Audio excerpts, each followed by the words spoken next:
नमस्कार शेतकरी मित्रांनो, गेली 7-8 दिवसापासून मी काही ज्या डाळिंब बागांवर व्हिजिट मारली त्यापैकी जवळजवळ 4 ते 5 डाळिंब बागांवर मला मेलीबगचा प्रादुर्भाव दिसला. मित्रांनो, ज्या बागांची सेटिंग पार पडलेली अशा ठिकाणी मला मेलीबगचा प्रादुर्भाव दिसला आणि जे फ्लावरिंग अवस्थेमध्ये 50% पर्यंत सेटिंग झालेली अशा बागांमध्ये पण मला मेलीबगचा प्रादुर्भाव दिसला. मित्रांनो, जी आपली कळीच्या मध्ये जी पाकळीच्या मध्ये मेलीबग आत घुसलेला होता बऱ्याच ठिकाणी मला असं जाणवलं.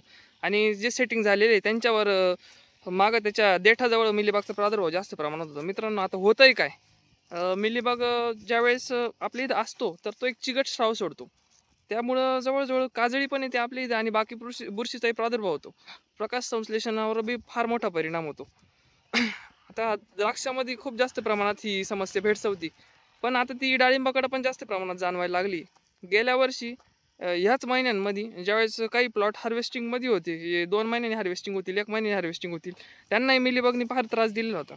म्हणून यावर्षी तरी आपल्याला प्रतिबंधात्मक काळजी घ्यावी लागेल. त्यानंतर आला असेल तरीही आपल्याला काळजी घ्यावी लागेल. यामध्ये आपल्याला करायचं काय मित्रांनो, आता आपल्याला मी तुम्हाला एक उत्पादन सांगतो, क्रिप्टो 3 द्राक्षामध्ये रेग्युलर प्रॅक्टिसमध्ये मेलीबगसाठी वापरलं जाणारं उत्पादन.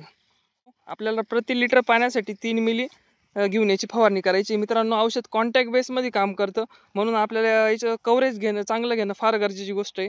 आणि त्याचप्रमाणे आपल्याला फवारणी रात्रीची करायची मित्रांनो याची. धन्यवाद.